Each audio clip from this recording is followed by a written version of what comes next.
شهر رمضان الذي أنزل فيه القرآن هدى للناس وبينات من الهدى والفرقان۔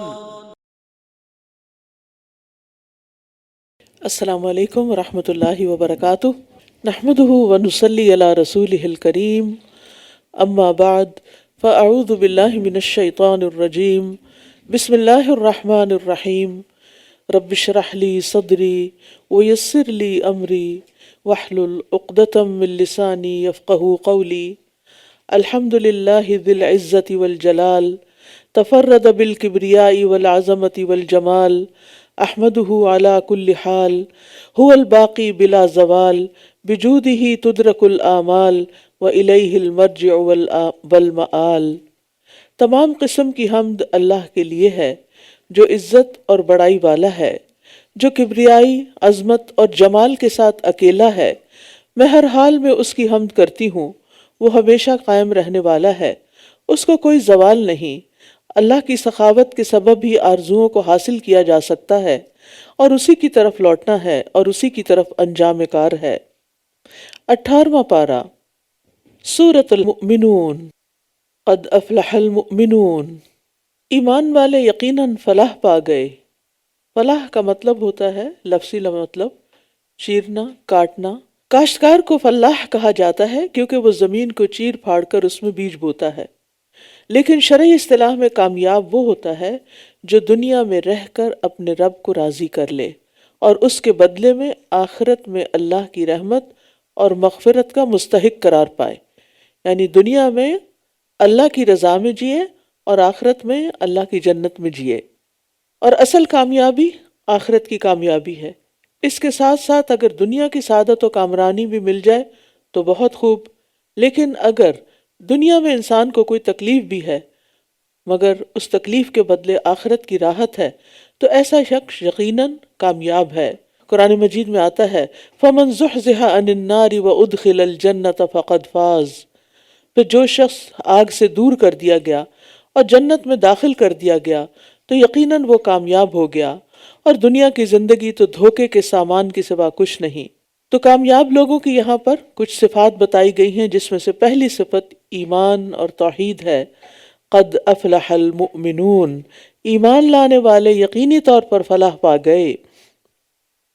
رسول اللہ صلی اللہ علیہ وسلم نے فرمایا، جو شخص اللہ اور اس کے رسول پر ایمان لائے اور نماز قائم کرے اور رمضان کے روزے رکھے تو اللہ پر حق ہے کہ وہ اسے جنت میں داخل کرے گا۔ الذین هم فی صلاتہم خاشعون، وہ جو اپنی نماز میں خشوع اختیار کرنے والے ہیں۔ یعنی کامیاب لوگوں کی صفات میں سے سب سے پہلی صفت کیا ہے کہ ان کی نمازیں بہت خوبصورت ہوتی ہیں، اس کے اندر خشوع ہوتا ہے۔ خشوع کہتے ہیں قلب کی یکسوئی اور مصروفیت کو، کہ انسان کا جو دل ہے وہ یکسو ہے، اللہ سبحانہ تعالیٰ کی طرف متوجہ ہے، اور دل جب یکسو ہو جاتا ہے تو پھر اعضاء بھی ساتھ دیتے ہیں۔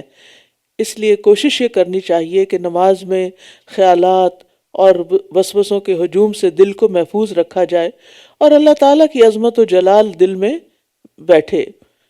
اور پھر اعضاء اور دل کی یکسوئی کیا ہے کہ انسان ادھر ادھر نہ دیکھے، کھیل کود نہ کرے، بالوں اور کپڑوں کو سنوارنے میں نہ لگا رہے، بلکہ خوف اور خشیت اور عاجزی کی ایسی کیفیت ہو جیسے کسی بڑے بادشاہ کے سامنے کھڑے ہو کر ہوتی ہے۔ خشوع سے مراد رونا نہیں ہے، بلکہ دل کا متوجہ ہونا ہے، اعضاء کا پرسکون ہونا ہے۔ اور خشوع سے نماز پڑھنے والے کا کے لیے اللہ کا وعدہ ہے کہ وہ اس کی بخشش فرمائے گا، اور یہ جنت میں داخل کرنے والا عمل ہے۔ والذین هم عن اللغو معرضون، اور وہ جو لغویات سے منہ موڑنے والے ہیں۔ لغو ہر وہ کام اور بات جس کا کوئی فائدہ نہ ہو، نہ دین کا نہ دنیا کا۔ اس میں کھیل کود اور ہنسی مذاق بھی داخل ہو جاتا ہے، اور مروت کے خلاف کام بھی داخل ہیں۔ لغو سے اعراض کرنے کا مطلب کیا ہے کہ انسان اس کی طرف توجہ ہی نہ کرے، اس میں اپنا وقت ضائع ہی نہ کرے، کیونکہ انسان کے اسلام کا حسن کیا ہے؟ من حسن اسلام المرء ترکہ ما لا یعنیہ، انسان کے اسلام کی خوبی یہ ہے کہ وہ بے فائدہ چیزوں کو چھوڑ دے۔ تو بات یہ ہے کہ انسان کو کوشش یہ کرنی ہے کہ اپنے کلام سے، اپنے اعمال میں سے لغو کی جگہ مفید چیزیں شامل کر لیں، لغو باتوں کو مفید باتوں میں بدل دیں۔ والذین هم للزکاۃ فاعلون، اور وہ جو زکوٰۃ ادا کرنے والے ہیں۔ اس سے مراد بعض کے نزدیک زکوٰۃ جو فرض زکوٰۃ ہے وہ ہے، جس میں نصاب اور زکوٰۃ کی پھر پرسنٹیج کہ کتنے فیصد دینی ہوتی ہے، یہ سب چیزیں۔ لیکن چونکہ یہ حکم مکہ میں ابھی نہیں آیا تھا، تو اس لیے بعض نے اس سے مراد لی ہے کہ ایسے کاموں کو شروع کرنا، ایسے افعال کا اختیار کرنا جس سے نفس اور اخلاق کی اور کردار کی پاکیزگی ہو، یعنی ایسے کام جو اخلاق کو پاک کرنے والے ہوں۔ والذین هم لفروجہم حافظون، اور وہ جو اپنی شرمگاہوں کی حفاظت کرنے والے ہیں۔ شرمگاہ کی حفاظت کی اہمیت خاص طور پر اس لیے بھی ہے کیونکہ یہ انسان کی بہت ایک قوی خواہش ہے، یعنی نفس کی سب سے زیادہ منظور قوت ہے، اور انسان کو اسے ڈسپلن کرنے کے لیے اسے محنت کرنی پڑتی ہے۔ تو نظروں کی حفاظت شرمگاہ کی حفاظت کا بھی ذریعہ ہے۔ اور پھر خاص طور پر خواتین کے لیے خوشخبری، رسول اللہ صلی اللہ علیہ وسلم نے فرمایا، جو عورت 5 وقت کی نماز پڑھتی ہو، ماہ رمضان کے روزے رکھتی ہو، اپنی شرمگاہ کی حفاظت کرتی ہو اور اپنے شوہر کی اطاعت کرتی ہو، اس سے کہا جائے گا کہ جنت کے جس دروازے سے چاہو داخل ہو جاؤ۔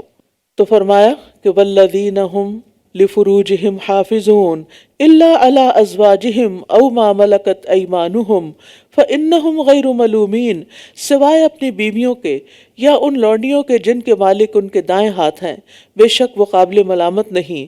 تو جو کوئی اس کے علاوہ کچھ اور چاہے تو یہی لوگ حد سے گزرنے والے ہیں، یعنی حلال چھوڑ کر یا حلال کے علاوہ حرام راستے اختیار کرنے والے دراصل اللہ کی حدوں کو توڑنے والے ہیں۔ اور وہ جو اپنی امانتوں اور اپنے عہد کی پاسداری کرنے والے ہیں۔ امانتوں میں انسان کے پاس جو راز کی باتیں ہوتی ہیں یا مالی امانتیں ہوتی ہیں یا پھر جو کوئی ذمہ داری یا ڈیوٹی کسی کو سونپی جاتی ہے، یہ تمام چیزیں امانت میں شامل ہوتی ہیں۔ اور عہد میں اللہ سے کیے ہوئے وعدے اور بندوں سے کیے ہوئے وعدے دونوں ہی شامل ہیں۔ تو جنت میں جانے والوں کی یہ بھی بڑی اہم خوبی ہے۔ والذین هم علی صلواتہم یحافظون، اور وہ جو اپنی نمازوں کی حفاظت کرتے ہیں۔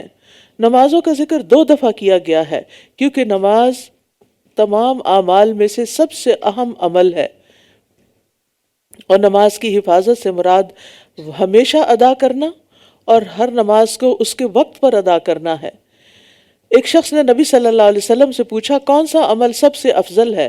آپ نے فرمایا، وقت پر نماز پڑھنا اور والدین کے ساتھ نیکی کرنا، پھر اللہ کے راستے میں جہاد کرنا۔ تو نمازوں کی حفاظت کرنے والے کے لیے اللہ تعالیٰ کا وعدہ ہے۔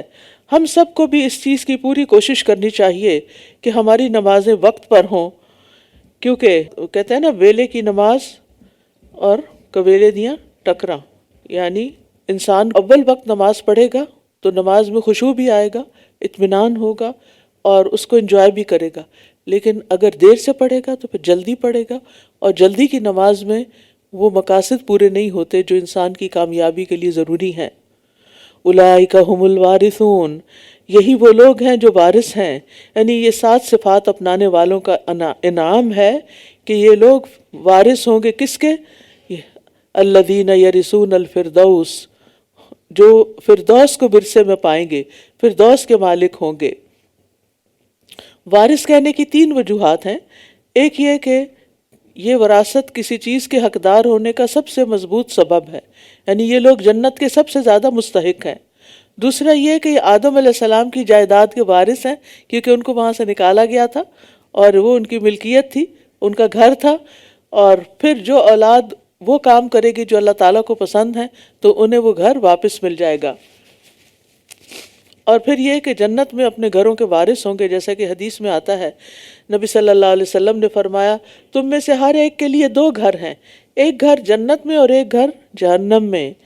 پھر اگر کوئی فوت ہو جائے اور آگ میں چلا جائے تو جنت والے اس گھر کے وارث بن جاتے ہیں۔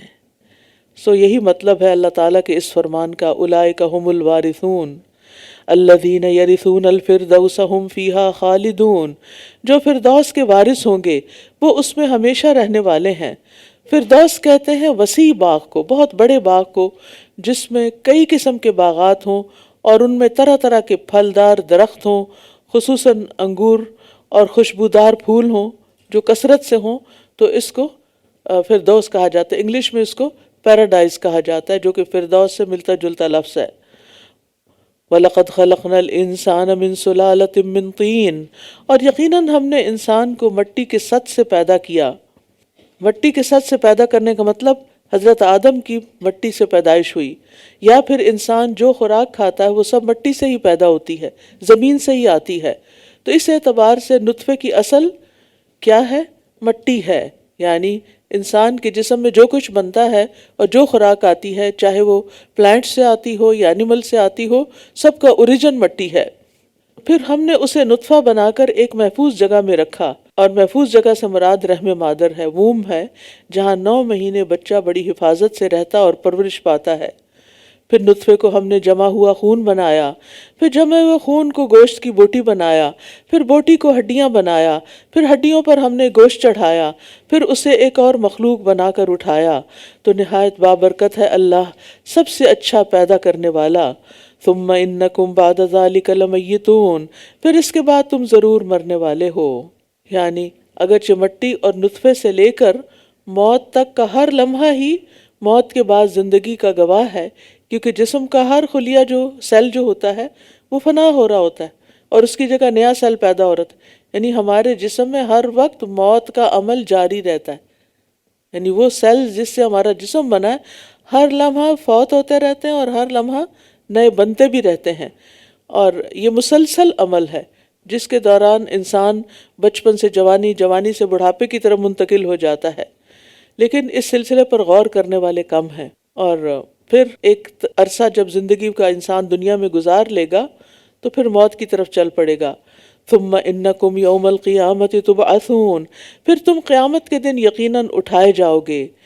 یعنی انسان کو اس ترتیب پر بھی غور کرنا چاہیے کہ اس کی اوریجن کیا تھی، پھر کتنے مرحلے ماں کے پیٹ میں گزرے، پھر دنیا میں آ کے گزرے، پھر اس کے بعد موت اور قبر اور حشر، اور پھر اس کے بعد وہ حشر کے میدان کے سارے مرحلے پار کر کے پھر وہ جنت یا جہنم کی طرف پہنچے گا۔ تو انسان کو اپنی تخلیق پر غور و فکر کی دعوت دی جا رہی ہے۔ اپنے اوپر سوچنا چاہیے ہم سب کو کہ ہمارا ماضی کیا ہے اور مستقبل کیا ہوگا اور ہم کر کیا رہے ہیں۔ وَلَقَدْ خَلَقْنَا فَوْقَكُمْ سَبْعَ طَرَائِقَ وَمَا كُنَّا عَنِ الْخَلْقِ غَافِلِينَ، اور بلا شبہ ہم نے ہی تمہارے اوپر 7 راستے بنائے اور ہم مخلوق سے غافل نہیں ہیں۔ خلق بمعنی مخلوق ہے یہاں، یعنی آسمانوں کو پیدا کر کے ہم اپنی زمینی مخلوق سے غافل نہیں ہوئے، بلکہ ہم نے آسمانوں کو زمین پر گرنے سے محفوظ رکھا تاکہ مخلوق ہلاک نہ ہو۔ اور اسی طرح یہ کہ اللہ تعالیٰ اپنی مخلوق کی مصلحتوں اور ضروریات زندگی سے غافل نہیں، اس کا انتظام کرتے رہتے ہیں۔ رب کا معنی ہی یہی ہے، وہ خالق بھی ہے، وہ مالک بھی ہے، اور وہ مدبر بھی ہے، تدبیر بھی کرتا ہے ان تمام چیزوں کی، اور اس لیے اس کو زمین و آسمان کی ہر چیز کا علم ہے۔ اور ہم نے ایک اندازے کے ساتھ آسمان سے پانی اتارا، پھر ہم نے اسے زمین میں ٹھہرایا، اور اسے لے جانے پر بھی یقیناً ہم قادر ہیں۔ یعنی یہ بہت دلچسپ انداز ہے، ما ام بقدر، یعنی اندازے کے ساتھ اللہ سبحانہ وتعالیٰ نے پانی کو بنایا، نہ تو زیادہ ہے کہ تباہی پھیل جائے اور نہ اتنا کم کہ پیداوار اور دیگر ضروریات کے لیے کافی نہ ہو۔ تو پانی کے انتظامات جو ہیں یہ بھی اللہ نے کیے ہیں، بارش کے ذریعے اور دیگر طریقوں سے ایسا طریقہ رکھا ہے کہ پانی برس کے سارا فوراً بہہ نہ جائے، ختم نہ ہو جائے، بلکہ اللہ تعالیٰ نے اسے چشموں، نہروں، دریاؤں، تالابوں اور کنوؤں کی شکل میں محفوظ کیا ہے تاکہ جن دنوں میں بارشیں نہ ہوں پھر انسان زمینی پانی سے استفادہ کر سکیں۔ اور اسی طرح ایسے علاقے جہاں بارش کم ہوتی ہے لیکن پانی کی ضرورت زیادہ ہے، وہ ایسی جگہوں سے پانی حاصل کر لیں جہاں پانی سٹور ہو جاتا ہے۔ یہ خزانے اللہ نے انسانوں کے لیے جمع کر کے رکھے ہیں، اس کا انتظام خود کیا ہے۔ پھر ہم نے تمہارے لیے اس سے کھجوروں اور انگوروں کے باغات اگائے، تمہارے لیے ان میں بہت سے پھل ہیں اور انہی میں سے تم کھاتے بھی ہو۔ اور وہ درخت جو طور سینا سے نکلتا ہے، جو چکنائی لیے ہوئے اگتا ہے اور کھانے والوں کے لیے سالن بھی ہے، اس سے مراد زیتون کا درخت ہے جس کا تیل سالن کے طور پر اور اسی طرح پھل بھی استعمال کیا جاتا ہے۔ اور سالن کو صبغ رنگ کہا گیا، صبغہ رنگ کو کہتے ہیں نا، کیونکہ روٹی سالن میں ڈبوئی جاتی ہے یا رنگی جاتی ہے۔ اور طور سینا کا خاص طور پر ذکر کیا گیا کیونکہ اس کے ارد گرد کا علاقہ اس زیتون کی پیداوار کے لیے نہایت عمدہ علاقہ ہے، تو ہمیں اپنے کھانے میں اور چیزوں کے ساتھ ساتھ زیتون کو بھی شامل کرنا چاہیے۔ نبی صلی اللہ علیہ وسلم نے فرمایا زیتون کھاؤ اور اس کو لگاؤ، یعنی اس کی مساج وغیرہ بھی کرو یا اپنے اوپر استعمال کرو، بے شک یہ مبارک درخت ہے، تو اس کی برکت سے فائدہ اٹھانا چاہیے۔ اور مویشیوں میں بھی تمہارے لیے ایک سبق ہے۔ اب اللہ تعالیٰ مختلف چیزوں کی طرف توجہ دلا کر غور و فکر کی دعوت دے رہے ہیں۔ ہم تمہیں جو ان کے پیٹوں میں ہے اس میں سے پلاتے ہیں، اور ان میں تمہارے لیے اور بھی بہت سے فائدے ہیں، اور ان میں سے تم کھاتے بھی ہو، اور ان پر اور کشتیوں پر تم سوار کیے جاتے ہو۔ یعنی ان سب نعمتوں کو بیان کرنے کا مقصد رب کی پہچان اور اس کی توحید کی طرف دعوت دینا ہے۔ پھر اس کے بعد نوح علیہ السلام کا واقعہ شروع ہو رہا ہے۔ وَلَقَدْ أَرْسَلْنَا نُوحًا إِلَىٰ قَوْمِهِ فَقَالَ يَا قَوْمِ اعْبُدُوا اللَّهَ مَا لَكُم مِّنْ إِلَٰهٍ غَيْرُهُ أَفَلَا تَتَّقُونَ۔ اور ہم نے نوح کو اس کی قوم کی طرف بھیجا تو اس نے کہا اے میری قوم، اللہ کی عبادت کرو، اس کے سوا تمہارا کوئی معبود نہیں، کیا پھر تم ڈرتے نہیں؟ تو اس کی قوم کے وہ سردار جنہوں نے کفر کیا کہنے لگے یہ تم جیسا ہی ایک انسان ہے جو تم پر فضیلت حاصل کرنا چاہتا ہے، اور اگر اللہ چاہتا تو وہ کسی فرشتے کو اتار دیتا، ہم نے اپنے پہلے آباء و اجداد میں یہ بات سنی ہی نہیں یہ مگر ایک شخص جسے جنون لاحق ہے، بس تم ایک وقت تک اس کا انتظار کرو، یعنی دیکھتے جاؤ آگے آگے ہوتا ہے کیا، یہ تو ایک مجنون شخص ہے۔ اس نے کہا اے میرے رب، انہوں نے جو مجھے جھٹلایا ہے اس پر تو ہی میری مدد فرما۔ نوح علیہ السلام نے یہ دعا 950 سال تبلیغ کرنے کے بعد کی تھی، یہ نہیں کہ ایک دفعہ بتایا نہیں مانے تو کہا اللہ ان کو برباد کر دے، ایسا نہیں۔ آپ سوچئے کہ 100 سال بھی گزرنے ایک معنی رکھتا ہے، پھر 200 سال، پھر 300، پھر 400، پھر 500، پھر 600، پھر 700، پھر 800، پھر 900 سال گزر گئے، اس پر بھی 500 سال اوپر گزر گئے، آلموسٹ ملینیم۔ تو یہ کوئی تھوڑا عرصہ تھا؟ اگر قرآن ہمیں نہ بتاتا تو ہمیں یقین نہ آتا، کوئی اور کہانی سناتا تو۔ اتنا صبر، اتنا طویل صبر، ہم چند دن صبر نہیں کر سکتے، چند مہینے نہیں کر سکتے، چند سال نہیں کر سکتے۔ اور نوح علیہ السلام کا صبر آپ دیکھیں کہ مسلسل مخالفت ہے، مسلسل مخالفت، بہت کم لوگ ایمان لائے ان پر۔ جب اتنا عرصہ گزر گیا اور انہوں نے دیکھا کہ اس کا نتیجہ تو کچھ اور نہیں نکلنے والا، تو پھر انہوں نے دعا کی فدعا ربہ انی مغلوب فانتصر۔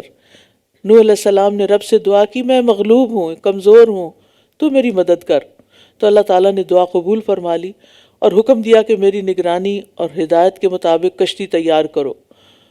تو ہم نے اس کی طرف وحی کی کہ ہماری نگاہوں کے سامنے اور ہماری وحی کے مطابق ایک کشتی بناؤ، پھر جب ہمارا حکم آ جائے اور تنور جوش مارنے لگے تو ہر قسم کے جانوروں کا ایک ایک جوڑا، نر اور مادہ دونوں کو اس میں داخل کر لو، اور اپنے اہل و عیال کو بھی سوائے ان کے جن کے بارے میں پہلے سے بات ہو چکی ہے، اور جنہوں نے ظلم کیا تم مجھ سے ان کے معاملے میں کوئی بات نہ کرنا، کیونکہ یہ سب غرق کیے جانے والے ہیں۔ پھر جب تم اور جو تمہارے ساتھ ہیں کشتی پر سوار ہو جاؤ تو کہنا الحمدللہ الذی نجانا من القوم الظالمین، سب تعریف اللہ کے لیے ہے جس نے ہمیں ظالم قوم سے نجات دی۔ اور کیا کرنا؟ وَقُلْ رَبِّ أَنزِلْنِي مُنزَلًا مُبَارَكًا وَأَنْتَ خَيْرُ الْمُنزِلِينَ، اور کہنا اے میرے رب مجھے بابرکت جگہ پر اتارنا، اور تو اتارنے والوں میں سب سے بہترین ہے۔ نوح علیہ السلام کی سکھائی گئی دعا کا دوسرا حصہ کیا ہے؟ کہ اے اللہ مجھے بابرکت جگہ پر اتارنا، یعنی میری سواری بھی اچھی ہو اور جہاں جا کر اتروں وہ جگہ بھی اچھی ہو، یعنی نہ سوار ہوتے وقت کوئی تکلیف ہو اور نہ جہاں اترے وہاں کوئی آفت آئے، کیونکہ ان کو تو اپنی منزل کا کچھ پتہ نہیں تھا کہ کہاں اترنا ہے، کہاں جانا ہے۔ جب آپ کسی گاڑی میں بیٹھتے ہیں تو آپ کو پتہ ہوتا نہیں ہے کہاں اتارے گی یا کہاں لے کے جانا ہے اس کو، کسی جہاز میں بیٹھتے ہیں تو آپ کو پتہ ہوتا ہے ڈیسٹینیشن کیا ہے، کسی شپ میں بیٹھتے ہیں ڈیسٹینیشن پتہ ہوتا ہے۔ نوح علیہ السلام کو تو نہیں پتہ تھا کہ کشتی نے کہاں جا کے رکنا ہے، تو انہوں نے دعا کی، اور یہ دعا اللہ تعالیٰ نے خود سکھائی، وَقُلْ رَبِّ أَنزِلْنِي مُنزَلًا مُبَارَكًا وَأَنْتَ خَيْرُ الْمُنزِلِينَ۔ اور نبی صلی اللہ علیہ وسلم کو اس سے ملتی جلتی ایک دعا سکھائی گئی تھی، وَقُلْ رَبِّ أَدْخِلْنِي مُدْخَلَ صِدْقٍ وَأَخْرِجْنِي مُخْرَجَ صِدْقٍ وَاجْعَلْ لِي مِن لَّدُنْكَ سُلْطَانًا نَصِيرًا، اور کہہ دیجئے اے میرے رب داخل کر مجھے سچا داخل کرنا، اور نکال مجھے سچا نکالنا، اور میرے لیے اپنی طرف سے ایسا غلبہ بنا جو مددگار ہو۔ اور ان دونوں دعاؤں کو قل کہہ کر پڑھنے کا حکم دیا گیا ہے۔ تو آپ بھی گھر سے نکلتے اور داخل ہوتے وقت ان دعاؤں کو پڑھ لیا کریں، کیونکہ عام طور پر ہم نکلتے وقت تو پڑھ لیتے ہیں جہاں جا رہے ہیں اللہ وہ جگہ ہمارے لیے مبارک ہو، لیکن گھر کے لیے نہیں پڑھتے، اندر داخل ہوتے ہوئے نہیں پڑھتے کہ اللہ ہمارے گھر کو بھی ہمارے لیے بابرکت بنا دے۔ تو ان دونوں دعاؤں کو بکثرت پڑھنا چاہیے کہ جہاں بھی ہم جائیں اللہ سبحانہ وتعالی ہمیں باعزت اور بابرکت منزل عطا کرے۔ اور اس کے ساتھ ساتھ ایک اور گھر کی بھی نیت کرنی چاہیے، وہ کون سا؟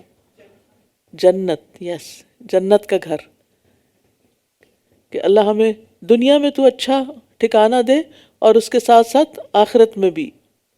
ان فی ذلک لآیات وان کنا لمبتلین، یقیناً اس میں بہت سی نشانیاں ہیں اور بے شک ہم ضرور آزمانے والے ہیں۔ یعنی نوح علیہ السلام کے قصے میں بہت سی نشانیاں ہیں، بہت سی عبرتیں ہیں۔ اس میں نوح علیہ السلام کی اولو العزم پیغمبر ہونا، ان کا بے مثال صبر، اور قوم کے ایمان نہ لانے پر ان کی بد دعا کی قبولیت، پھر ان کے دشمنوں کا غرق ہونا، اللہ تعالیٰ کا ان کی رسالت کی تصدیق کرنا، ان کی تعریف کرنا، پھر نوح علیہ السلام کی قوم جیسی دیگر رسولوں کو جھٹلانے والی قوموں کے لیے بھی اس میں نشانیاں ہیں کہ جس قوم نے اللہ کی بات نہیں مانی پھر ان کا انجام کیا ہوا۔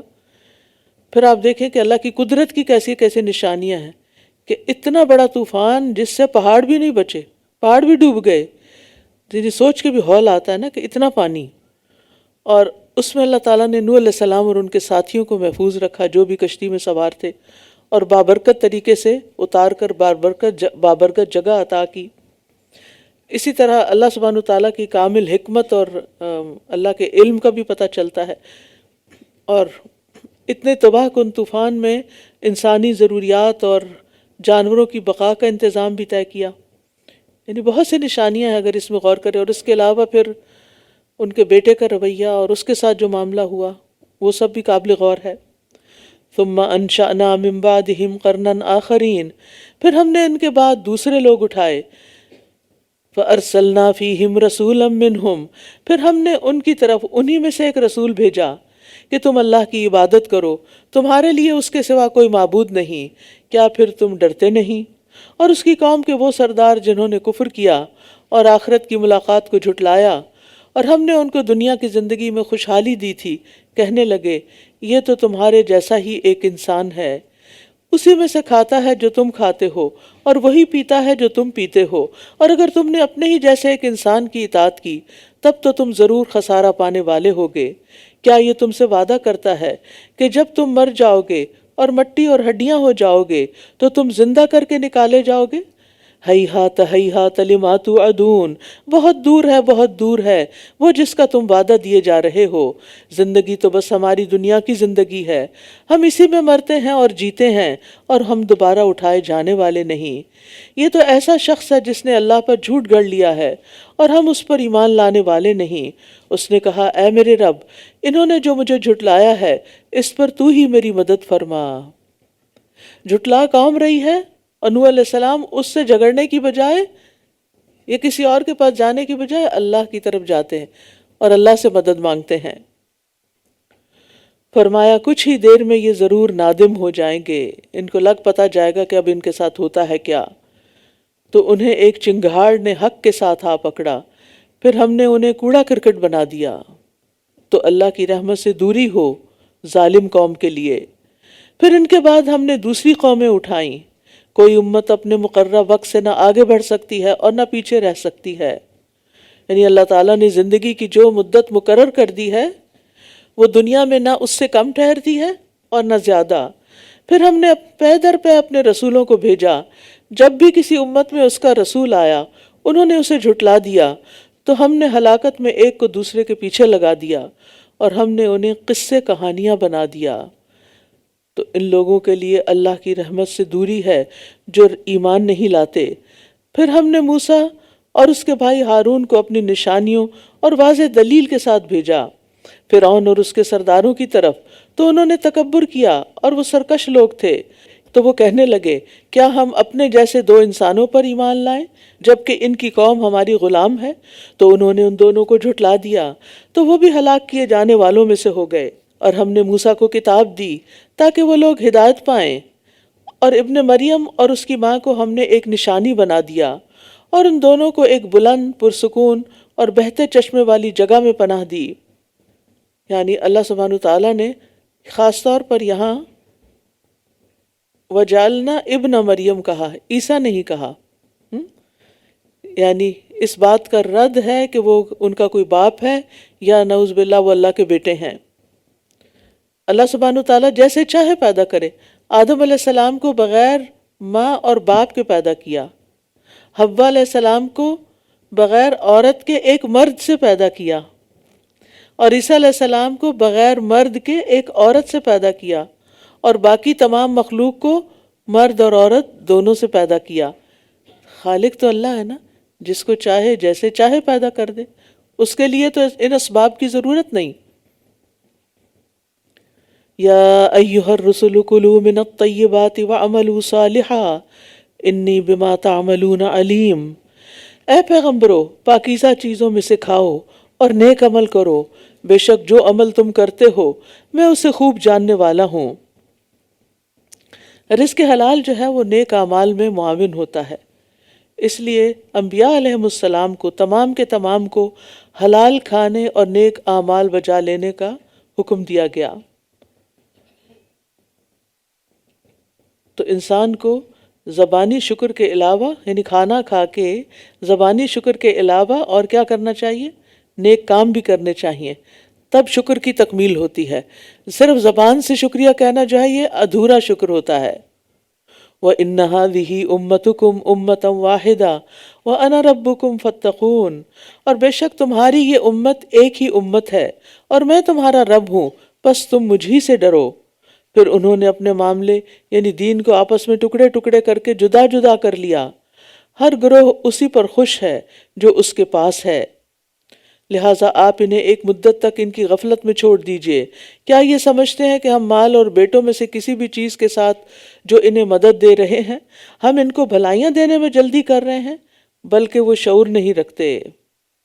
یاد رکھیے، جو خیر اور جو نعمت اللہ سے دور کر دے وہ سزا ہے ایک قسم کی، وہ امتحان ہے، وہ آزمائش ہے۔ وہ نعمت جو انسان کو اللہ سے دور کر دے، جیسے اللہ سبحانہ تعالیٰ نے ایمان والوں کو کہا ہے نا، یا ایھا الذین آمنوا لا تلہکم اموالکم ولا اولادکم عن ذکر اللہ واقام الصلاۃ ومن یفعل ذلک فاولئک ھم الخاسرون۔ اے ایمان والو، تمہیں تمہارا مال اور اولاد اللہ کے ذکر سے غافل نہ کرے اور نماز قائم کرنے سے غافل نہ کرے، اور جو ایسا کرے گا اس کا نتیجہ کیا ہوگا؟ وہی لوگ خسارہ پانے والے، نقصان اٹھانے والے ہیں۔ تو جو نعمتیں بھی، جو عیش و عشرت کی زندگی انسان کو اللہ بلا دیتی ہے، اللہ کا ذکر بلا دیتی ہے، عبادت بلا دیتی ہے، شکر بلا دیتی ہے، وہ پھر اس کے لیے سزا ہی سمجھو، اس کے لیے ایک امتحان ہی سمجھو، آزمائش کا پرچہ ہی سمجھو۔ اب ہمیں سے ہر ایک کو غور کرنا ہے کہ وہ کون سی چیز ہے جب میں کرنے لگتی ہوں تو میں اللہ کا ذکر ہی بھول جاتی ہوں، وہ کون سا کام ہے جو میں کرتی ہوں تو میں اللہ کی یاد سے اور نماز سے غافل ہو جاتی ہوں۔ وہ کام میرے لیے پھر کچھ اچھا کام نہیں، بابرکت کام نہیں، اور اس میں سے کیا خیر نکلے گی؟ ان الذین هم من خشیۃ ربہم مشفقون، بے شک جو لوگ اپنے رب کی خشیت سے ڈرتے رہتے ہیں، یعنی وہ اپنے نیک اعمال سے دھوکہ نہیں کھاتے بلکہ اللہ سے ڈرتے رہتے ہیں۔ والذین هم بآیات ربهم یؤمنون، اور وہ جو اپنے رب کی آیات پر ایمان رکھتے ہیں، اور وہ جو اپنے رب کے ساتھ شریک نہیں کرتے، اور وہ لوگ کہ جو کچھ انہوں نے دیا وہ اس طرح دیتے ہیں کہ ان کے دل لرزتے رہتے ہیں کہ بے شک وہ اپنے رب کی طرف لوٹنے والے ہیں، یعنی نیک اعمال کرنے کے باوجود قبولیت سے ڈرتے رہتے ہیں، دے کے ان کے اندر کوئی غرور نہیں آتا، یعنی کوئی بھی کام کر کے، چاہے وہ مالی عبادت ہو، چاہے وہ جسمانی عبادت ہو، چاہے وہ خدمت خلق کا کوئی کام ہو، جو بھی وہ کرتے ہیں اس کے بعد ان کے اندر ایک ڈر ہوتا ہے کہ میں نے یہ کر تو دیا ہے، اب اللہ تعالیٰ اس کو قبول کر لے۔ اس کے بارے میں حضرت عائشہ فرماتی ہے کہ میں نے رسول اللہ صلی اللہ علیہ وسلم سے اس آیت کے بارے میں پوچھا کہ والذین یؤتون ما آتوا وقلوبہم وجلہ، اور جو دیتے ہیں، جو کچھ دیتے ہیں اور ان کے دل اس سے ڈرتے ہیں کہ وہ اپنے رب کی طرف لوٹنے والے ہیں، یعنی اس آیت کے بارے میں پوچھا تو کیا یہ وہ لوگ ہیں جو شراب پیتے ہیں اور چوری کرتے ہیں؟ آپ نے فرمایا نہیں ہے صدیق کی بیٹی، نہیں، بلکہ اس سے مراد وہ لوگ ہیں جو روزے رکھتے ہیں اور نماز پڑھتے ہیں اور صدقہ دیتے ہیں، اور اس بات سے ڈرتے ہیں کہ کہیں ایسا نہ ہو کہ ان سے قبول نہ کیا جائے۔ ہم نے تو کر دیا جو کرنا تھا، لیکن اگر قبول نہیں ہوا تو پھر؟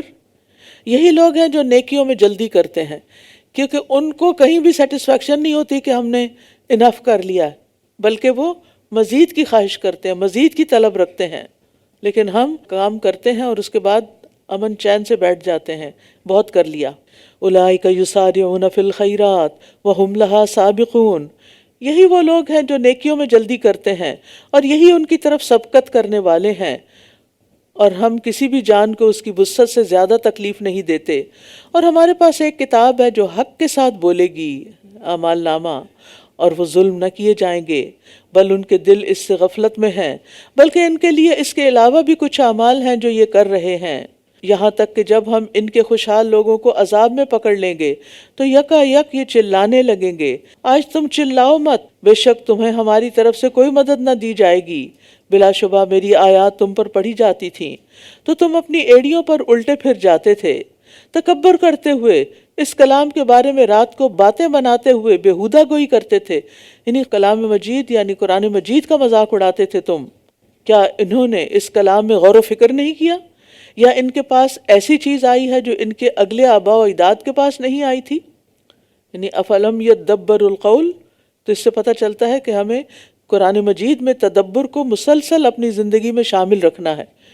تو آپ سب سے بھی میری گزارش یہی ہے، جو بھی لوگ دورہ قرآن سن رہے ہیں وہ قرآن کو صرف رمضان تک محدود نہ کریں، بلکہ رمضان کے بعد بھی آپ مسلسل قرآن سے تعلق قائم رکھیں تاکہ آپ اس کے معنی کو سمجھیں اور غور و فکر کریں اور اپنی زندگی کو بہترین کر سکیں۔ ام لم یعرفوا رسولہم، یا انہوں نے اپنے رسول کو پہچانا نہیں تو یہ اس کا انکار کر رہے ہیں، یا یہ کہتے ہیں کہ اس کو جنون لاحق ہے، بلکہ وہ ان کے پاس حق لے کر آیا ہے، اور ان میں اکثر لوگ حق کو ناپسند کرتے ہیں، اور اگر حق ان کی خواہشات کی پیروی کرتا تو سب آسمان اور زمین اور جو بھی ان میں ہیں ضرور بگڑ جاتے، بلکہ ہم ان کے پاس انہی کا ذکر لائے ہیں، مگر یہ تو اپنے ہی ذکر سے منہ موڑ رہے ہیں، یعنی وہ کتاب جو ان کو سعادت بخشنے کے لیے آئی ہے یہ اسی سے منہ موڑ رہے ہیں۔ بالکل جیسے نادان بچے ہوتے ہیں نا، ماں ان کے لیے بڑی محنت سے ایک نیوٹریشیس کھانا بناتی ہے اور اس کا دل اس بات میں ہوتا ہے کہ بچہ کسی طرح اس کو خوشی سے کھا لے، لیکن بچہ ہے کہ آپ بچے کے منہ کے پاس لے جاتے ہیں تو وہ منہ موڑ لیتا ہے، پھر اٹھ کے بھاگنے کی کوشش کرتا ہے، پھر چھپ جاتا ہے تاکہ اسے یہ کھانا نہ پڑے۔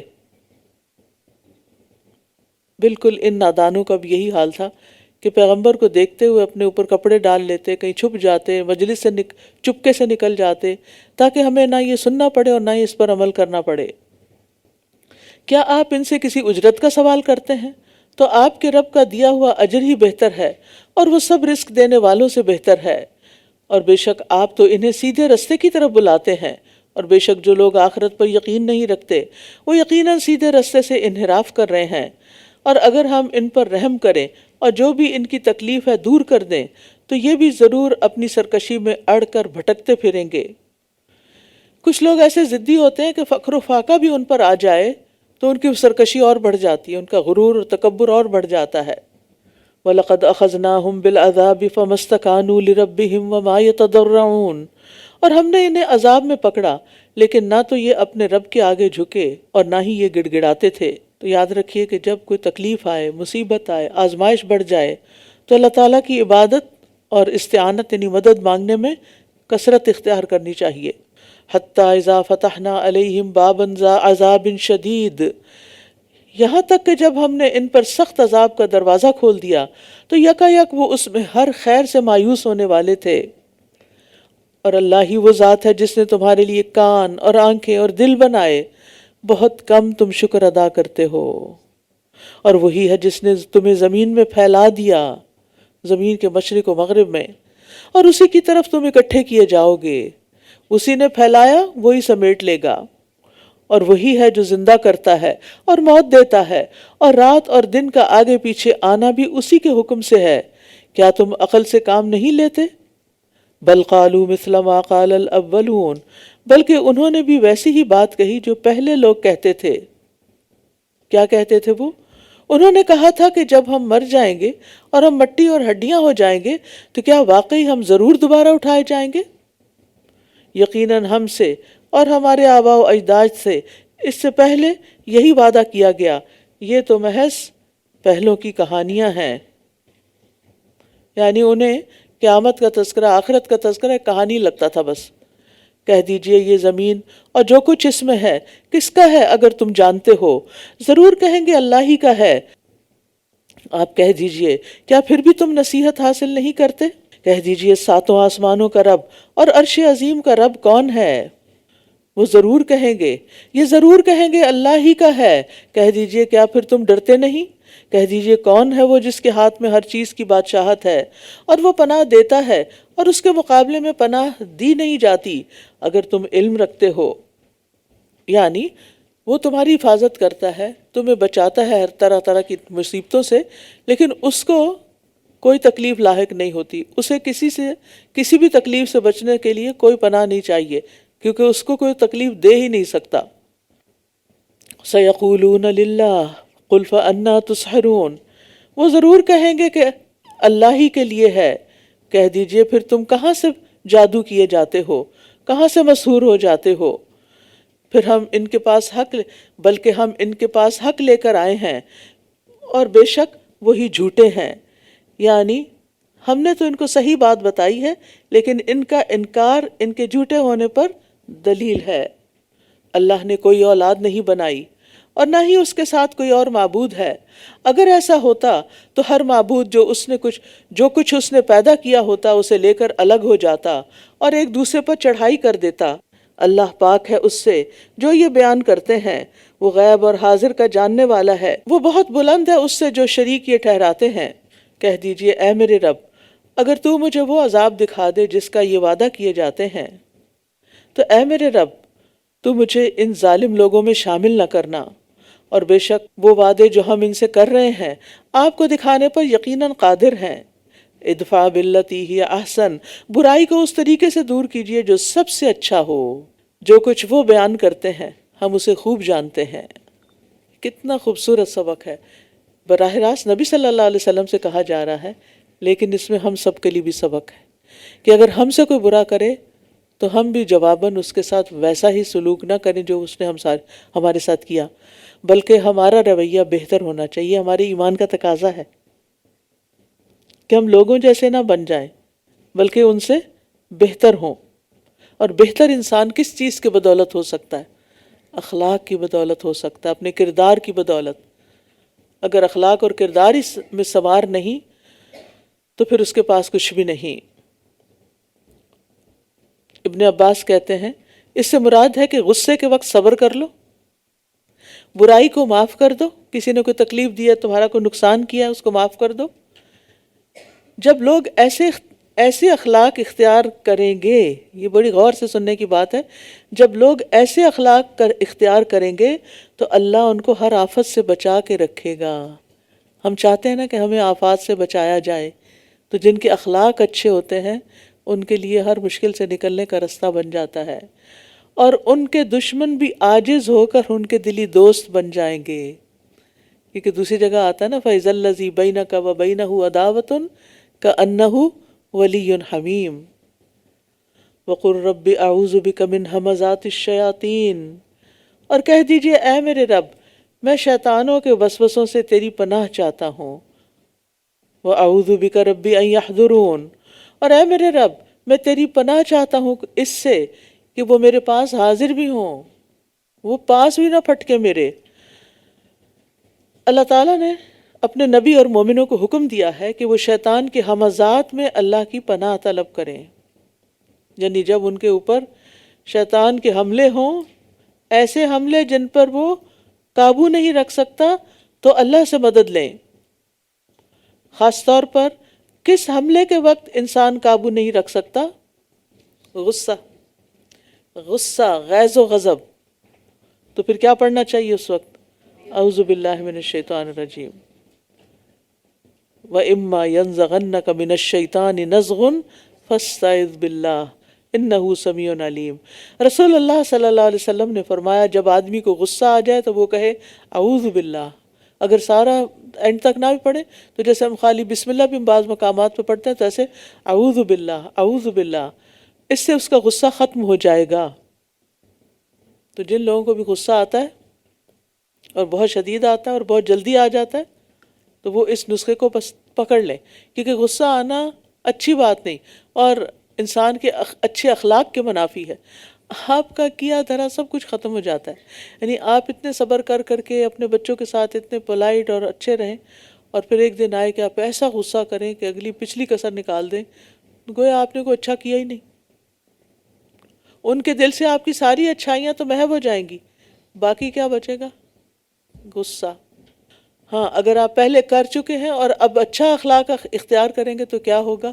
اللہ تعالیٰ اس کو ان کے دل سے محو کر دے گا۔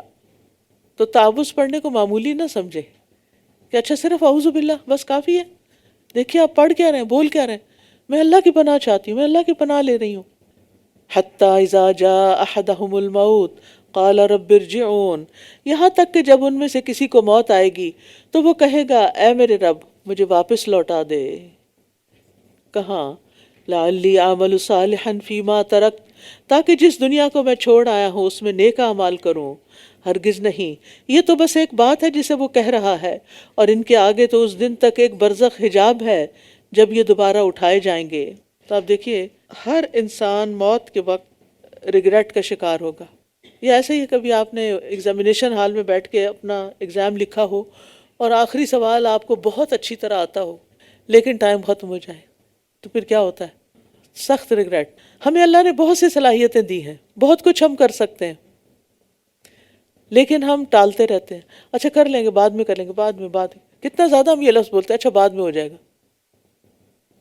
تھوڑی سی ایکسٹرا ایفرٹ نہیں کرتے، تکلیف نہیں اٹھاتے اور بعد پہ ڈال دیتے ہیں۔ اور بہت سے ایسے خواہشات اور ایسے تمنائیں اور پروجیکٹس اور نیکی کے ارادے باوجود وسائل ہونے کے آپ کر نہیں پاتے، تو پھر موت کے وقت انسان کو سخت ندامت ہوگی، شرمندگی ہوگی، حسرت ہوگی، اور وہ چاہے گا کاش وہ واپس جائے اس جگہ پہ، اس ماحول میں، اپنے گھر میں یا جہاں بھی وہ کوئی کام کرنا چاہتا تھا، تاکہ وہ اپنا پروجیکٹ مکمل کر کے آئے۔ کلا، ہرگز نہیں، انہا کلمۃ ہو قائلہا، ہرگز نہیں، یہ تو بس ایک بات ہے جسے وہ کہہ رہا ہے، یعنی ٹائم تو اسے بہت ملا تھا، اس نے کیا ہی نہیں۔ اور ان کے آگے تو اس دن تک ایک برزخ یعنی حجاب ہے جب یہ دوبارہ اٹھائے جائیں گے۔ تو بات یہ ہے کہ انسان کو اپنی زندگی میں اپنے ہاتھ سے، اپنے خوشی سے، اپنی رضا سے اچھے اچھے کام کر لینے چاہیے کہ ان کا درجہ بھی بہت بلند ہوتا ہے۔ ابو ہریرہ کہتے ہیں کہ ایک شخص نے نبی صلی اللہ علیہ وسلم سے کہا اے اللہ کے رسول کون سا صدقہ افضل ہے؟ آپ نے فرمایا تم اس حال میں صدقہ کرو کہ تم صحت مند ہو، کیونکہ بیماری میں تو ہر کوئی صدقہ کرنے کو تیار ہو جاتا ہے کہ اس کی وجہ سے میری تکلیف کٹ جائے۔ مالدار ہونے کی توقع رکھتے ہو کہ ہاں اگر میں اس کو انویسٹ کر دوں سارے کا سارا تو بہت پروفٹ نکلے گا، اور فقر سے ڈرتے ہو کہ اگر میں نے دے دیا تو کہیں ایسا نہ ہو کہ سب کچھ بند ہو جائے اور میں پھر کھاؤں گا کہاں سے۔ اور اتنی دیر مت لگاؤ، اور اتنی دیر مت لگاؤ کہ جب جان حلق تک آ جائے تو کہنے لگو کہ فلاں کو اتنا اور فلاں کو اتنا دے دو، حالانکہ اب تو وہ سب فلاں کا ہی ہو چکا۔ فَإِذَا نُفِخَ فِي الصُّورِ فَلَا أَنْسَابَ بَيْنَهُمْ يَوْمَئِذٍ وَلَا يَتَسَاءَلُونَ، پھر جب سور میں پھونک مار دی جائے گی تو اس دن نہ ان کے درمیان رشتہ داریاں رہیں گی اور نہ ہی وہ ایک دوسرے کو پوچھیں گے۔ فلا انصاب بینہم، انصاب وہ رشتے ہوتے ہیں نا جو والدین کی طرف سے بنتے ہیں حسب نسب سے۔ ان رشتوں کے اندر باہمی شفقت اور مہربانی ہوتی ہے، چاہے وہ کسی بھی دین پر ہو۔ لیکن قیامت کے دن انسان سارے رشتوں کو بھول جائے گا، کیونکہ ہر شخص اپنی ہی جان میں مصروف ہوگا۔ یوم یفر المرء من اخیہ و امہ و ابیہ و صاحبتہ و بنیہ لکل امرئ منہم یومئذ شأن یغنیہ۔ تو اس لیے انسان اس دن کی فکر کرے۔ فمن ثقلت موازینہ فاولئک ھم المفلحون، تو جن کے پلڑے بھاری ہوئے تو وہ لوگ فلاح پانے والے ہیں، کامیاب ہو جائیں گے۔ یعنی جس کی نیکیاں خواہ ایک نیکی کی وجہ سے ہی اس کی برائیوں سے زیادہ ہو جائیں، ایک نیکی، ایک ذرے جتنی نیکی، کیونکہ اللہ تعالیٰ اس کو بھی کئی گنا بڑھا کے پھر کیا کرے گا، وَيُؤْتِ مِن لَدُنْهُ أَجْرًا عَظِيمًا۔ تو اس لیے چھوٹی سی نیکی کو بھی انسان حقیر نہ سمجھے، جو موقع ملتا جائے انسان کرتا جائے، ساتھ کے ساتھ، ہاتھ کے ہاتھ۔ تو جن کے پلڑے بھاری ہوئے تو وہ لوگ فلاح پانے والے ہیں، اور جن کے پلڑے ہلکے ہوئے تو یہی وہ لوگ ہیں جنہوں نے اپنے آپ کو خسارے میں ڈالا، یہ جہنم ہی میں ہمیشہ رہنے والے ہیں، آگ ان کے چہروں کو جھلسا دے گی اور وہ اس میں بد شکل ہوں گے۔ دنیا میں آپ نے کبھی کسی جلے ہوئے انسان کو دیکھا؟ وہ جب صحت مند ہو جاتا تب بھی اس کے نقش و نگار اس چہرے کے خراب ہو جاتے ہیں۔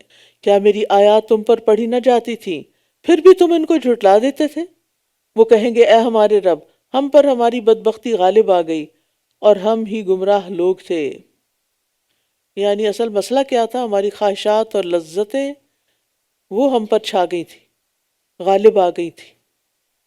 تو اس لیے ان دونوں کو بدبخت کہا جا رہا ہے کہ بدبختی غالب آ گئی تھی، کیونکہ یہ دونوں چیزیں بدبختی کی طرف لے جاتی ہیں انسان کو۔ تو اس کا مطلب یہ ہے کہ انسان کو اپنے اوپر اپنے لیے حسن ظن رکھنا چاہیے اور مخلوقات کے بارے میں ادروائز۔ قال ربنا اخرجنا منها فإن عدنا فإنا ظالمون، اے ہمارے رب ہمیں اس سے نکال دے، اس جہنم سے نکال، پھر اگر ہم دوبارہ وہی کچھ کریں تو یقیناً ہم ظالم ہوں گے۔ قال اخسؤوا فيها ولا تكلمون، وہ فرمائے گا تم اسی جہنم میں دھتکارے ہوئے پڑے رہو اور تم مجھ سے کلام بھی نہ کرو۔ بے شک میرے بندوں میں کچھ لوگ تھے جو کہتے تھے اے ہمارے رب ہم ایمان لائے، بس تو ہمیں بخش دے اور ہم پر رحم فرما، اور تو سب رحم کرنے والوں میں بہترین ہے۔ فاتخذتموہم سخریا، یہاں تک کہ تم نے انہیں مذاق بنا لیا، یہاں تک کہ انہوں نے تمہیں میرا ذکر بھی بھلوا دیا اور تم ان پر ہنستے تھے۔ یعنی جو کمزور مسلمان تھے ان کا تم مذاق اڑایا کرتے تھے۔ تو یاد رکھیے جو اپنے مقابلے میں کسی بھی طرح کمزور ہو، علم میں، مال میں، جان، صحت میں، حتیٰ کہ دین ایمان میں بھی، تو مذاق نہ اڑائیں، کیونکہ مذاق انسان ہمیشہ اپنے سے نیچے والے کا اڑاتا ہے۔ انی جزیتہم الیوم بما صبروا، میں نے آج انہیں ان کے صبر کی وجہ سے بدلہ دیا، یقیناً وہی کامیاب ہونے والے ہیں۔ وہ فرمائے گا تم زمین میں گنتی کے کتنے سال ٹھہرے؟ وہ کہیں گے ہم ایک دن یا دن کا کچھ حصہ ٹھہرے۔ یہ دنیا کی لمبی لمبی زندگی جس کو ہم کہتے ہیں کیسے کٹے گی، یہ ایک دن یا دن کا بھی ایک حصہ لگے گا۔ بس آپ گننے والوں سے پوچھ لیجئے، فرشتوں سے پوچھ لیجئے جو لوگوں کی عمریں لکھتے تھے۔ وہ فرمائے گا تم بہت تھوڑا ہی ٹھہرے، کاش تم واقعی جانتے ہوتے۔ کیا بھلا تم نے یہ سمجھ رکھا تھا کہ ہم نے تمہیں یوں ہی بیکار پیدا کیا ہے اور یہ کہ تم ہماری طرف لوٹائے نہ جاؤ گے؟ وَتَعَالَى اللَّهُ الْمَلِكُ الْحَقُّ لَا إِلَٰهَ إِلَّا هُوَ رَبُّ الْعَرْشِ الْكَرِيمِ، بس بہت بلند ہے اللہ، بادشاہ حقیقی، اس کے سوا کوئی معبود نہیں، عزت والے عرش کا رب ہے۔ اور جو کوئی اللہ کے ساتھ کوئی اور معبود پکارے جس کی اس کے پاس کوئی دلیل نہیں، تو بے شک اس کا حساب اس کے رب کے پاس ہے، بے شک کافر فلاح نہیں پائیں گے۔ تو اللہ تعالیٰ نے اس سورت کے شروع میں کس طرح مومنین کی فلاح کا ذکر کیا، کامیابی کا ذکر کیا، اور اس سورت کو کافروں کی فلاح نہ پانے کے ساتھ ختم کیا، اور تاکہ دونوں گروہوں کا فرق واضح ہو جائے۔ اور کہہ دیجئے اے میرے رب بخش دے اور رحم فرما، اور تو سب رحم کرنے والوں سے بہتر ہے۔ سورۃ النور، بسم اللہ الرحمن الرحیم۔ سورۃ انزلناها وفرضناها وَأَنزَلْنَا فِيهَا آيَاتٍ بَيِّنَاتٍ لَعَلَّكُمْ تَذَكَّرُونَ۔ یہ ایک صورت ہے، اسے ہم نے نازل کیا اور ہم نے اسے فرض کر دیا ہے، یعنی اس میں آنے والے احکامات فرض کا درجہ رکھتے ہیں، اور ہم نے اس میں واضح آیات نازل کی ہیں تاکہ تم نصیحت حاصل کرو۔ زانیہ عورت اور زانی مرد، ان دونوں میں سے ہر ایک کو 100 کوڑے لگاؤ، اور ان دونوں پر اللہ کے دین کے معاملے میں تمہیں کوئی ترس نہ آئے اگر تم اللہ پر اور یوم آخرت پر ایمان رکھتے ہو۔ اور چاہیے کہ ان دونوں کو سزا دینے کے موقع پر مومنوں کا ایک گروہ ضرور حاضر ہو۔ زنا کی مذمت ہمارے دین میں بہت واضح ہے۔ نبی صلی اللہ علیہ وسلم نے فرمایا، زانی جس وقت زنا کرتا ہے وہ مومن نہیں ہوتا، یعنی ایمان چلا جاتا ہے۔ اور آخرت میں انجام کیا ہے؟ رسول اللہ صلی اللہ علیہ وسلم نے فرمایا، میرے پاس 2 آدمی آئے، انہوں نے میرا بازو پکڑا اور مجھے ایک دشوار گزار پہاڑ کے پاس لے گئے، تو وہاں کچھ لوگ تھے جو بری طرح پھولے ہوئے تھے اور ان سے بیت الخلاء کی طرح بدترین بدبو آ رہی تھی۔ میں نے پوچھا یہ کون ہے؟ انہوں نے کہا یہ زانی مرد اور زانی عورتیں ہیں۔ یہ تو آخرت کی سزا ہے، اور دنیا میں بھی ایسا شخص ایمان کی دولت سے محروم ہو جاتا ہے۔ اور اگر کوئی شخص توبہ نہیں کرتا اور اس برائی میں بار بار ملوث ہوتا ہے، اور تو اس کا انجام پھر بہت ہی خوفناک ہو سکتا ہے۔ دنیا میں بھی ایسی برائیاں انسان کے گھروں کی برکت ختم کر دیتی ہیں، اللہ کی طرف جانے میں رکاوٹ پیدا کر دیتی ہیں، اور اس کے علاوہ بھی بے شمار دیگر سماجی اور معاشرتی مسائل پیدا ہو جاتے ہیں۔ زانی مرد نکاح نہیں کرتا مگر کسی زانیہ یا مشرکہ عورت سے، اور زانیہ عورت اس سے نکاح نہیں کرتا مگر کوئی زانی یا مشرک مرد، اور مومنوں پر یہ حرام کر دیا گیا۔ تو اس سے یہ پتہ چلتا ہے کہ یعنی کہ نہیں کرتا سے مراد یہ کہ ان کی چوائس پر ایسے ہی لوگ ہوتے ہیں، یعنی جو جس گناہ یا جس وبا میں خود ملوث ہو اس کی چوائس بھی یا پسند بھی پھر ویسی ہی ہو جاتی ہے۔ اور جو لوگ پاک دامن عورتوں پر زنا کی تہمت لگائیں پھر یہ 4 گواہ نہ لائیں تو انہیں 80 کوڑے لگاؤ، اور تم ان کی گواہی کبھی بھی قبول نہ کرو، اور یہی لوگ فاسق ہیں۔ چونکہ زنا کی سزا بہت سخت ہے، اس لیے کسی بھی بھولی بھالی معصوم خاتون کے اوپر زنا کی تہمت لگانا یہ بہت کبیرہ گناہ ہے، اور اس پر بھی حد ہے ہمارے دین میں کہ ایسا شخص جو زبان کھولے کہ فلاں عورت زانیہ ہے، چاہے وہ اپنی بیوی کو کہہ رہا ہے یا کسی اور کو کہہ رہا ہے، اور اس کے پاس کوئی گواہ نہیں، ان کو گواہ 4 لانے ہوں گے ورنہ پھر ان کی پیٹھ پہ 80 کوڑے لگیں گے، اور پھر تم ان کی گواہی کبھی بھی قبول نہ کرو، یہی لوگ فاسق ہیں۔ اور اس میں خاص طور پر عورتوں کی بات اس لیے کہ عورت مرد کے مقابلے میں کمزور ہوتی ہے۔ اگر مرد پر کوئی الزام لگاتا ہے تو مرد اپنا دفاع کرنا جانتا ہوتا ہے، لیکن عورت پہ بعض اوقات ایسا کوئی الزام لگتا ہے تو وہ کچھ کر نہیں سکتی، تو اللہ سبحانہ تعالیٰ نے اس کی حفاظت کی اور اس کو ستانے والے کے لیے اتنی بڑی سزا رکھی۔ لیکن اس کا یہ مطلب نہیں کہ اگر کسی مرد پر یہ تہمت لگے تو اس کی سزا نہیں، اس کی بھی یہی سزا ہے لگانے والے کی۔ رسول اللہ صلی اللہ علیہ وسلم نے فرمایا، جس شخص نے کسی مومن کے بارے میں کوئی ایسی بات کہی جو اس میں نہیں تھی، جھوٹا الزام لگا دیا، یہ زنا یا زنا کے علاوہ کی بھی بات کر رہی ہوں میں، تو اللہ اسے جہنمیوں کی پیپ میں ڈالے گا حتیٰ کہ وہ اپنی بات سے باز آ جائے، یعنی معافی مانگ لے، پلٹ جائے، اپنا گمان دور کرے، ختم کرے۔ اس لیے کسی کے بارے میں بھی کوئی رائے دیتے ہوئے بہت محتاط ہونے کی ضرورت ہے۔ نبی صلی اللہ علیہ وسلم نے فرمایا، بے شک سب سے بڑا سود یہ ہے، یعنی ربا کی کتنی حرمت ہے ہمارے دین میں، اس سے بھی بڑی حرمت والی چیز کیا ہے کہ انسان ناحق کسی مسلمان کی عزت سے کھیلے، کسی کے بارے میں بری بات کرے، سوائے ان لوگوں کے جنہوں نے اس کے بعد توبہ کی اور اصلاح کر لی، تو بے شک اللہ بہت بخشنے والا، نہایت رحم کرنے والا ہے۔ اور جو لوگ اپنی بیویوں پر بدکاری کی تہمت لگائیں اور ان کے پاس اپنی ذات کے سوا کوئی گواہ نہ ہو، تو ان میں سے ایک کی گواہی یہ ہے کہ 4 بار اللہ کی قسم کھا کر کہے کہ بے شک یقیناً وہ سچوں میں سے ہے، اور 5ویں بار یہ کہ اس پر اللہ کی لعنت ہو اگر وہ جھوٹوں میں سے ہے۔ ہسبینڈ اگر وائف پر الزام لگاتا ہے تو پھر اس صورت میں یہ حل نکالا گیا، اور اس عورت سے سزا اس طرح ٹلے گی کہ وہ 4 بار اللہ کی قسم کھا کر کہے کہ بے شک یہ مرد یقیناً جھوٹوں میں سے ہے، اور 5ویں بار یہ کہے کہ اس پر اللہ کا غضب ہو اگر وہ مرد سچوں میں سے ہے، اور اگر تم پر اللہ کا فضل اور اس کی رحمت نہ ہوتی، اور یہ کہ اللہ بہت توبہ قبول کرنے والا، بہت حکمت والا ہے، تو پھر کیا بنتا، کیا ہوتا، کیا انجام ہوتا۔